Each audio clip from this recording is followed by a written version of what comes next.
selamat datang kembali di Alur Verse. Komen pendapat kalian tentang cerita ini. Hari itu, matahari bersinar terik. Jalan sempit di pinggiran kota dipadati kendaraan yang bergerak lambat. Suara klakson bersahutan. Sesekali terdengar umpatan pelan dari pengendara yang kesal karena terjebak dalam antrean mendadak. Ternyata, di ujung jalan, ada razia. Beberapa polisi berdiri di tengah jalan, menghentikan kendaraan secara acak. Di antara mereka, ada satu petugas yang tampak paling aktif dan paling kasar. Namanya disebut-sebut warga sekitar sebagai oknum yang sering memanfaatkan razia untuk mencari uang tambahan. Saat itu, seorang pria dengan motor bebek tua melaju perlahan. Helmnya sederhana, jaketnya lusuh, dan tas selempang kecil tergantung di bahunya. Tidak mencolok, tidak mencurigakan. Tapi justru karena terlalu biasa itulah, dia dihentikan. "Berhenti. Ke pinggir dulu," bentak si polisi sambil menepuk kaca spion motor pria itu. Pria itu menepi dengan tenang, mematikan mesin, lalu membuka helmnya. Wajahnya teduh, kulitnya gelap terbakar matahari, dan pandangannya lurus, tak goyah. "Mana surat-suratmu?" tanya sang polisi dengan nada tajam. "Saya bawa, Pak," jawab pria itu pelan, sambil merogoh tas kecilnya. Namun si polisi langsung menyambar. "Jangan banyak alasan. Ini razia. Kalau mau beres, saya kasih solusi. 500.000, sekarang. Nggak usah muter-muter." Pria itu mengerutkan alis. "Saya tidak melanggar apa-apa. Surat kendaraan saya lengkap. Kenapa saya harus bayar?" Nada bicaranya tenang, tapi tajam. Seolah sedang mengukur lawan bicara. Polisi itu mendengus kesal. "Jangan ngajarin saya. Kamu pikir saya baru kerja? Kalau nggak mau ribet, bayar aja. Nggak usah gaya." Pria itu menatap lekat si polisi. Lalu berkata, "Boleh saya tahu nama Bapak siapa? Dan dinas dari kesatuan mana?" Pertanyaan itu seperti cambuk. Polisi itu langsung naik pitam. Kamu mulai kurang ajar ya? Berani tanya-tanya kayak gitu? Kamu kira kamu siapa?" Tukang ojek yang duduk di bawah pohon pinggir jalan mulai memperhatikan. Salah satu dari mereka berbisik, "Waduh, orang ini nekat juga. Bisa bahaya kalau dia bukan siapa-siapa." Namun pria itu tak mundur. Ia justru menyimpan kembali surat kendaraannya ke dalam tas dan berdiri tenang. "Saya cuma minta hak saya sebagai warga negara. Kalau saya salah, silakan proses. Tapi kalau tidak, saya juga punya hak untuk menolak diperas." Kata-kata itu membuat polisi semakin berang. Tangannya mulai menunjuk-nunjuk, bahkan hendak menyentuh keras si pria. "Kamu pikir kamu kuat? Saya bisa tahan motor kamu sekarang juga." Tapi yang mengejutkan, pria itu malah menyentuh bagian dalam jaketnya. Ia mengeluarkan sesuatu yang tidak bisa dibantah. Sebuah dompet kulit kecil dengan lambang resmi. Ia membukanya perlahan, lalu menunjukkan sebuah kartu identitas. Tatapannya tak berubah, tapi suaranya kini lebih tegas. "Nama saya Letda Rahmat. Saya dari Satuan Khusus TNI. Sedang bertugas dalam operasi pemantauan penyimpangan aparat. Dan semua percakapan kita, dari awal, sudah terekam." Sejenak, waktu berhenti. Detik itu juga, tangan sang polisi yang semula menunjuk-nunjuk, perlahan turun. Wajahnya pucat. Mulutnya sempat terbuka, namun tak sepatah kata pun keluar. Mata tertuju pada kartu identitas yang dipegang Letda Rahmat, seolah tak percaya apa yang barusan dilihatnya. Maaf, Pak. Saya nggak tahu. Saya kira." Letda Rahmat menyelipkan kembali kartu identitasnya ke dalam saku jaket dengan tenang. Tak satu pun gerakannya terburu-buru. Tak ada ancaman fisik, tak ada suara keras. Tapi justru itulah yang membuat suasana makin mencekam. "Jangan panggil saya, Pak. Hanya karena sekarang kamu tahu siapa saya," ucapnya dingin. "Sikap kamu dari awal sudah cukup jadi bukti." Polisi itu berusaha tersenyum. Giginya gemetar, Peluh dingin mulai merembes dari pelipisnya. Dua rekan petugas lain yang berdiri tak jauh dari sana mulai melangkah pelan mendekat, tapi tak satu pun berani menyela. Rahmat lalu merogoh ke dalam tas selempangnya. Ia mengeluarkan sebuah benda kecil berwarna hitam, kamera pengawas saku dengan lampu indikator merah kecil yang masih menyala. Ini merekam sejak saya dihentikan, katanya pelan, mengangkat alat itu agar terlihat jelas. Semua kata-kata, tekanan, dan ajakan damai itu sudah terekam. Salah satu petugas lain mencoba membela. Mungkin ini cuma salah paham, Pak. Mungkin, rekan saya nggak sadar. Tatapan Rahmat beralih cepat ke arah petugas yang bicara. Kamu juga berdiri di sana dan tidak menghentikan pelanggaran. Itu bukan tidak sadar. Itu pembiaran. Suasana makin sunyi. Beberapa pengendara yang semula hanya melihat sekilas, kini memperlambat laju motor mereka, mencoba mendengar apa yang sedang terjadi. Beberapa tukang ojek yang tadi menonton mulai berbisik-bisik. Kayaknya ini beneran anggota. Wih, ngeri juga ya. Polisi yang tadi paling vokal kini benar-benar kehilangan kata. Ia menunduk dalam-dalam, lalu mulai terbata. Saya mohon, Pak, jangan dilaporkan. Saya punya keluarga.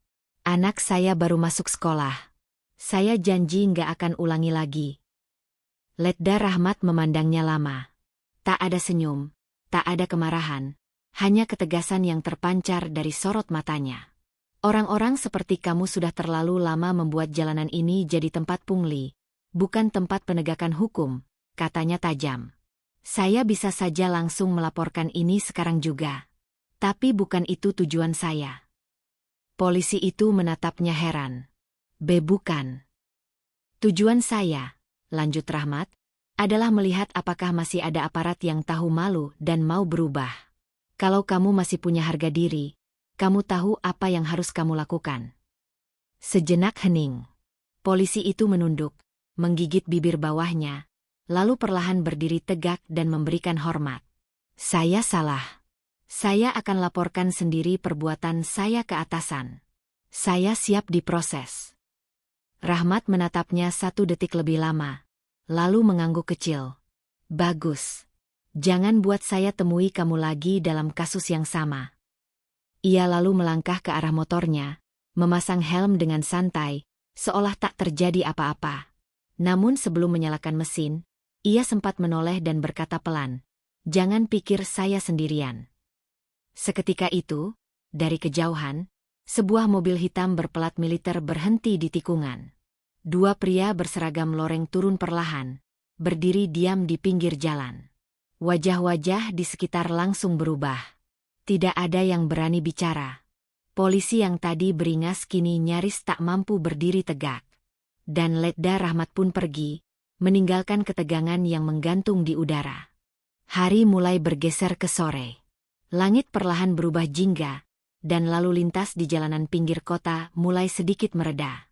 Namun di balik tenangnya suasana luar, sebuah ketegangan justru terjadi di dalam mobil hitam berplat militer yang kini bergerak perlahan menjauh dari lokasi razia.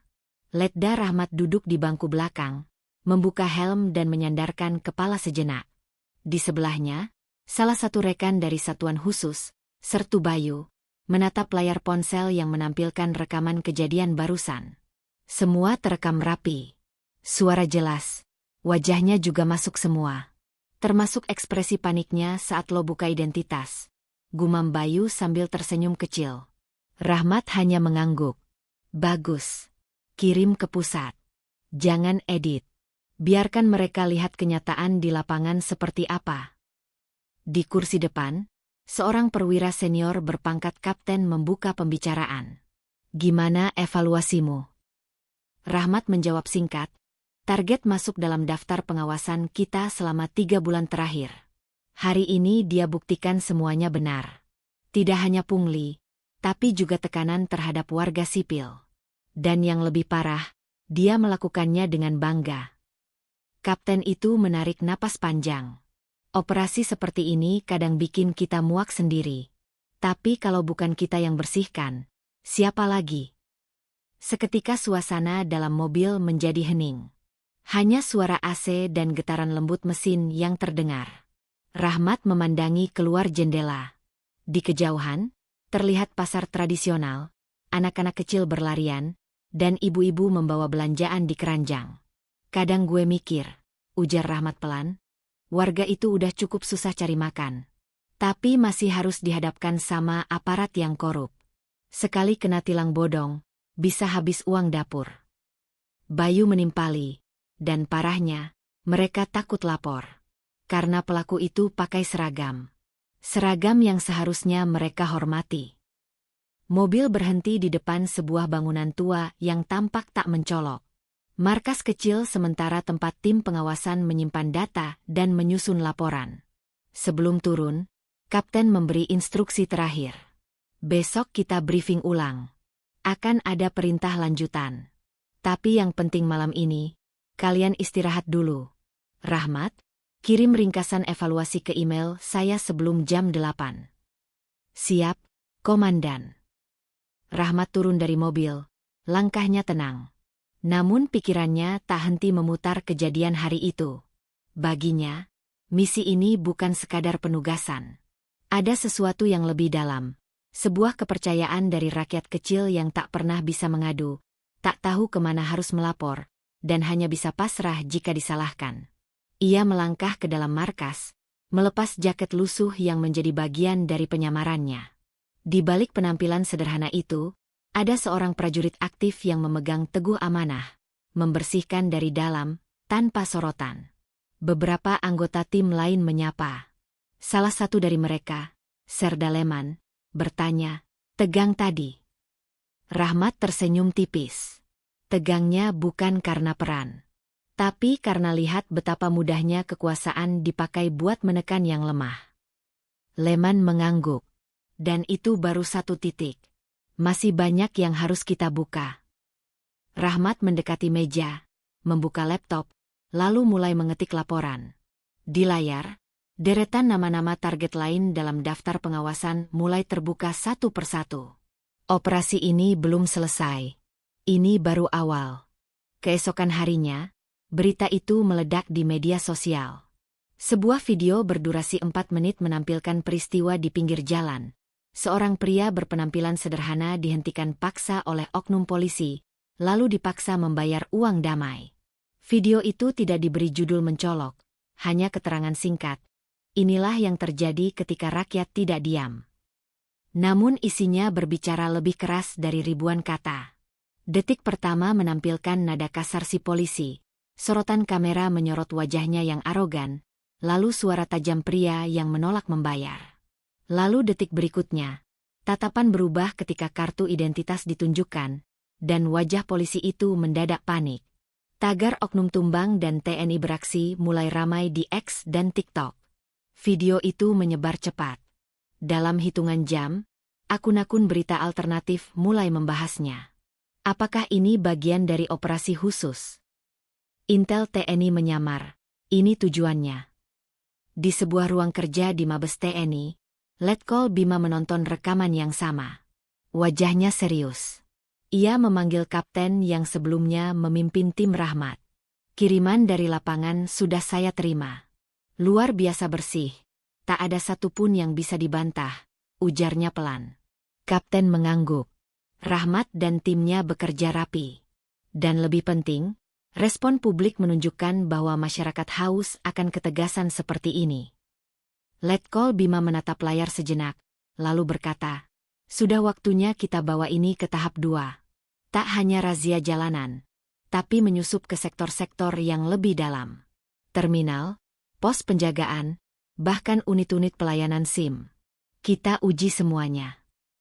Sementara itu, Letda Rahmat duduk di sebuah warung kopi kecil di dekat markas. Topi lusuh masih dipakainya, jaket sederhana masih melekat. Meskipun sudah kembali dari misi, ia tetap mempertahankan penyamarannya. Ia tahu, pengawasan belum selesai. Di seberangnya, duduk seorang pria bertubuh kurus dengan wajah penuh bekas jerawat. Namanya Wawan, seorang mantan sopir angkot yang kini bekerja sebagai informan lapangan. "Abang bikin geger, Bang," ujar Wawan setengah berbisik. Itu video abang viral banget. Kawan-kawan saya semua pada kirim ke grup WA. Rahmat menyeruput kopi, tersenyum kecil. Bukan saya yang viral, tapi kelakuan mereka yang akhirnya kelihatan. Wawan mengangguk. Tapi hati-hati ya, Bang. Namanya oknum, kadang punya backing juga. Saya dengar-dengar si petugas yang abang hadapi kemarin udah mulai diproses. Tapi bisa jadi dia nggak sendirian. Rahmat menatap Wawan dalam-dalam. Makanya saya butuh orang kayak kamu. Kasih saya data yang akurat. Siapa main di mana? Nanti saya dan tim yang bergerak.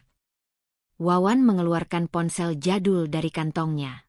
Ia menunjukkan daftar nama dan titik-titik yang selama ini sering terjadi pungli. Mulai dari terminal bayangan, pos jaga dekat flyover, hingga gerbang masuk kawasan industri. Semua ini saya kumpulin dari sopir-sopir dan tukang ojek. Mereka mau bantu, tapi takut dilapor balik, katanya pelan. Rahmat menyimpan data itu ke perangkat kecil miliknya. Terima kasih, Wan. Ini bakal bantu banyak. Langit mulai mendung. Di kejauhan, suara sirine mobil patroli sayup-sayup terdengar. Namun suara-suara itu tak lagi membuat Rahmat waspada. Ia tahu, keberadaannya kini bukan hanya sebagai penyamar, tapi sebagai titik awal dari pergerakan yang lebih besar. Satu demi satu wajah-wajah rakus akan disorot. Bukan untuk mempermalukan, tapi untuk membersihkan.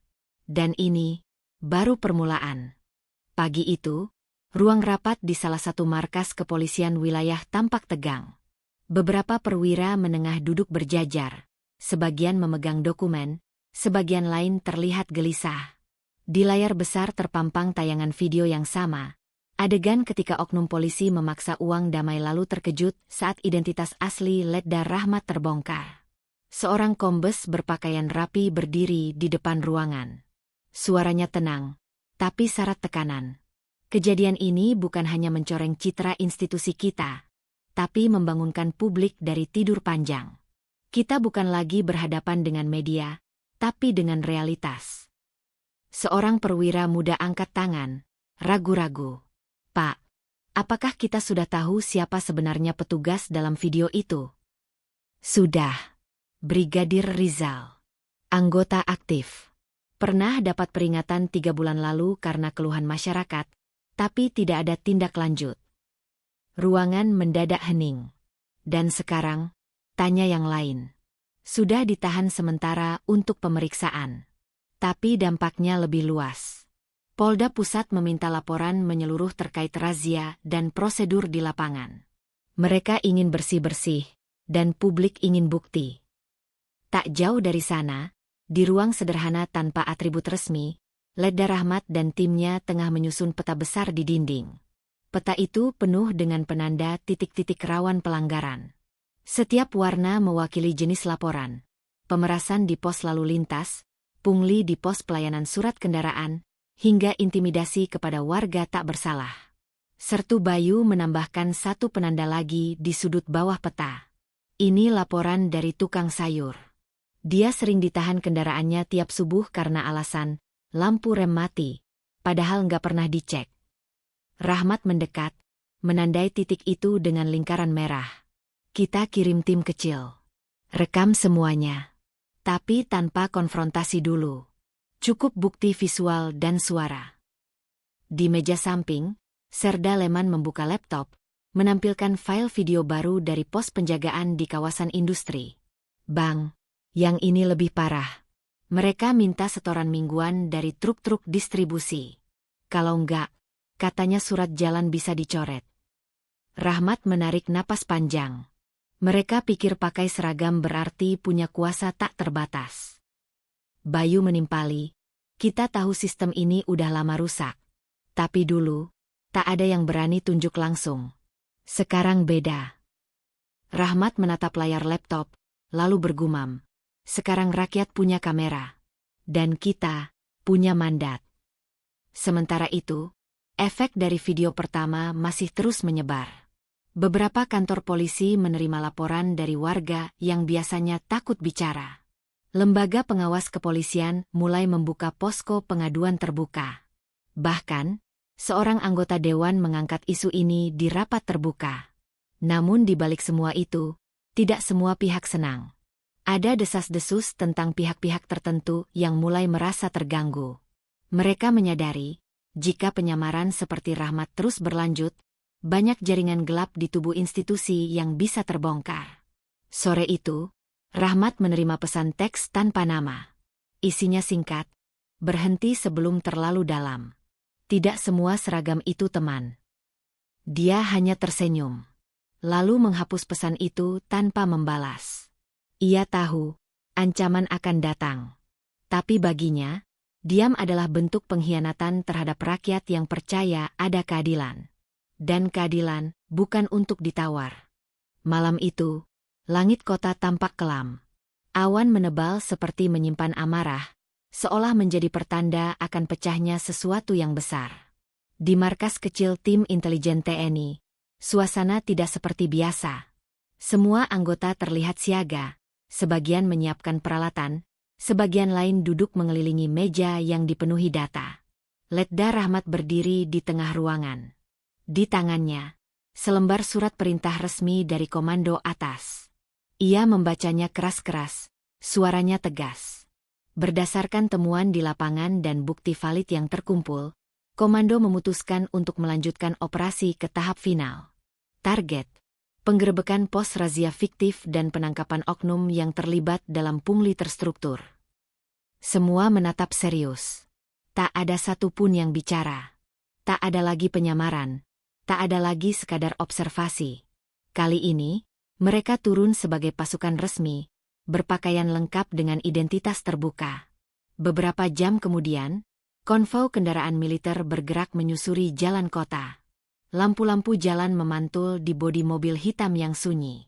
Di salah satu titik rawan, sebuah pos penjagaan yang dikenal warga sebagai sarang pemerasan, terlihat beberapa aparat berseragam sedang menghentikan mobil-mobil truk. "Berhenti, surat jalan mana?" bentak salah satu dari mereka sambil mengangkat tangan, menghentikan truk tua bermuatan sembako. "Pak, ini suratnya." "Lengkap kok," jawab sopir sambil menyodorkan map. Namun, polisi itu malah tersenyum sinis. "Lengkap nggak lengkap, kita tahu. Tapi kalau mau cepet jalan, tahu kan harus gimana?" Sopir itu menunduk. "Berapa, Pak?"